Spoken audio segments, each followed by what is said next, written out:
to Talking Hank's Adventure Guide. I'm Hank. I love hiking, but sometimes when I'm out in nature, I have to deal with, when nature calls. Running back to the potty only works if I stay close to the potty, and that's no fun. And I don't think the island has a secret public restroom, so I gotta do my business here, in nature. I'll show you how. Talking Hank's Adventure Guide. How to poop outside. First, we dig a hole, but not on the trail. Let's find a hidden spot.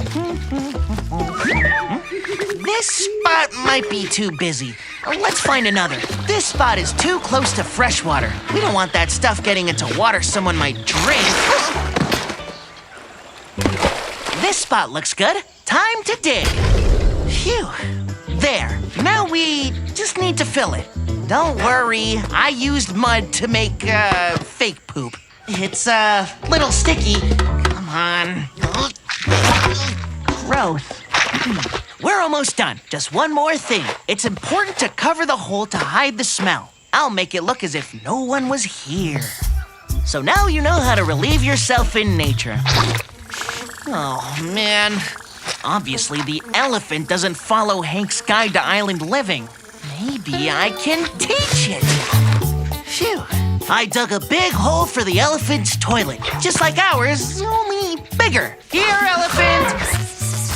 You see what that is? It's a hole that you can go in. That way, you don't have to go on the trail.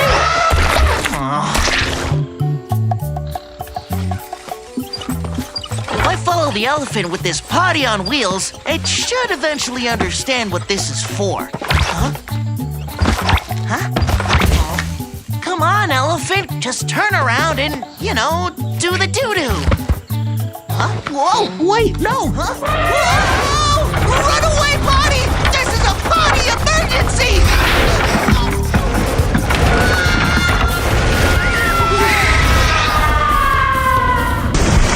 I got into toilet trouble today. Now to tell us what we learned is our friend Professor Sock Puppet.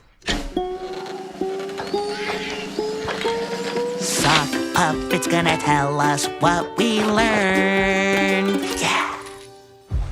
Hi, everyone. Today we learned that if you've got to poop in nature, you gotta find a hidden place to dig a hole. And when you're done, carefully bury what you made. We also learned that the elephant doesn't do that.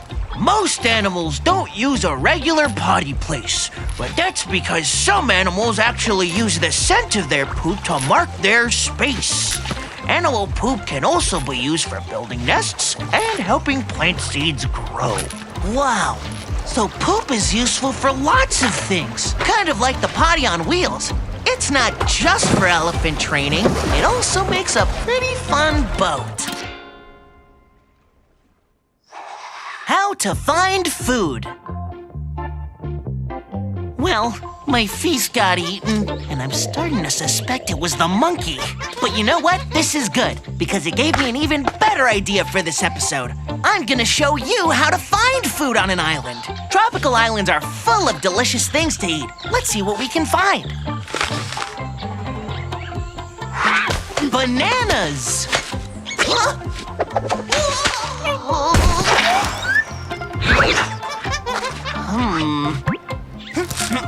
Dragon fruit!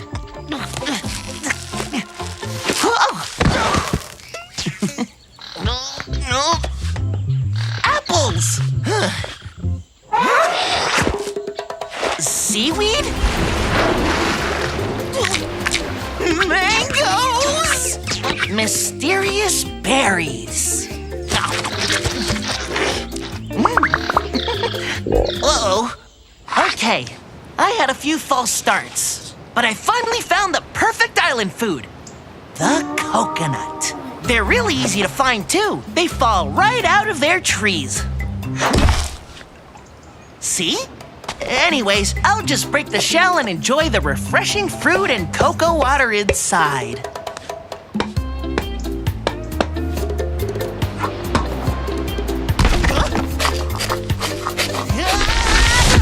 Huh?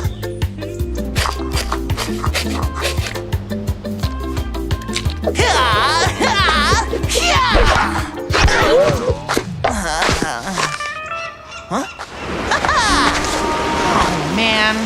Well, maybe a fish will enjoy it.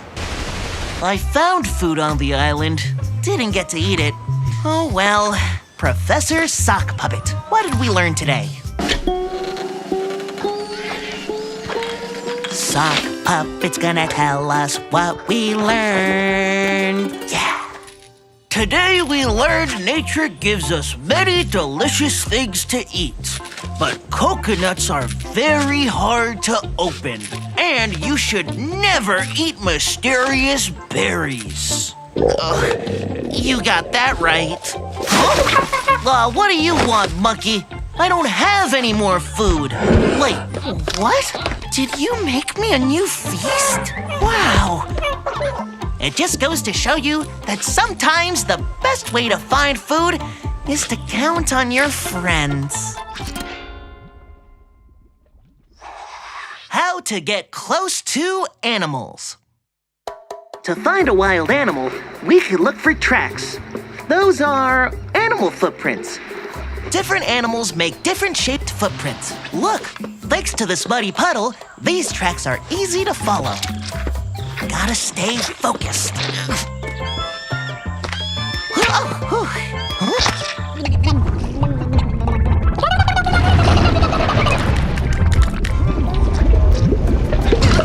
You know, I don't need to find every animal. There's more ways to find an animal than just tracks. There's also animal calls. Kuru-ka! Guess I don't know any. I found an elephant, but I want to get even closer to it. Hi, I'm Hank. Nice to meet you. I'll try a quieter approach.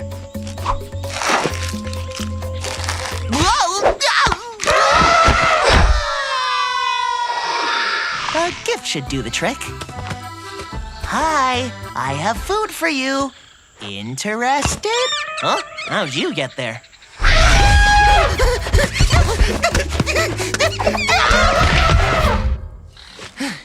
That did not go well. And I need to get close to this elephant. Aw, I made friends with the mouse. That's nice. Oh, look at them. Maybe I'm close enough to animals right here. Today we looked for animals. Now to tell us what we learned is our friend Professor Sock Puppet. Sock Puppet's gonna tell us what we learned. Yeah. Today we learned that you can find out if animals are around by looking for tracks. And we learned not to give food to wild animals unless you're a real wilderness expert. Even then, it could be tricky. Right. And remember, if you want to get close to a wild animal, you could scare them or even put yourself in danger. Wild animals should be observed from a safe distance. Yep. Fortunately, I have a camera with zoom, and that's as close to a wild animal as I need to be. Hey! Okay, get back here! How to build a campfire. All right, to build a campfire, you need tinder, kindling, and fuel. That's little stuff, medium stuff, and big stuff. Tinder is little stuff that gets the fire started, like dry grass or wood shavings. All right, that's looking good. I made a little guy. Hey, Hank, don't get distracted. Oh, right, I wonder if I made enough tinder. Kindling is medium-sized sticks that help the fire get strong. Pretty easy to find. You just... Oh no, it's bees! Run for your lives! Ah! Fuel is the big wood pieces that make your fire burn bright all night. You should use dry wood that's already fallen, like this. Just have to get it back to camp. Whoa!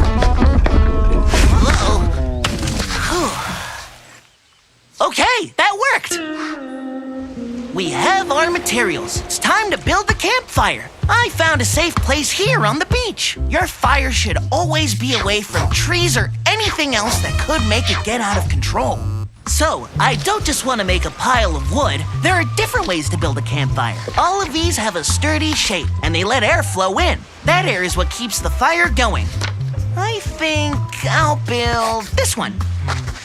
Huh?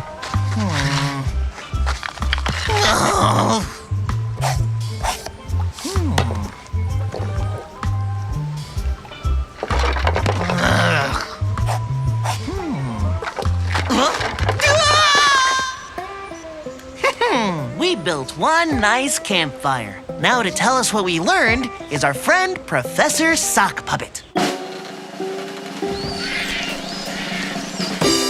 Sock Puppet's gonna tell us what we learned. Yeah. Hey there! Today we learned that you need tinder, kindling, and fuel to make a campfire. We also learned what shapes you could put the firewood in. And we learned important safety tips, like only build a fire in a clear space. Now, how's that fire coming along? Well, I forgot to bring anything to light this with. Maybe in another episode I can start a campfire. You know what, though? Even if it isn't lit, it's still fun to share a campfire with a friend.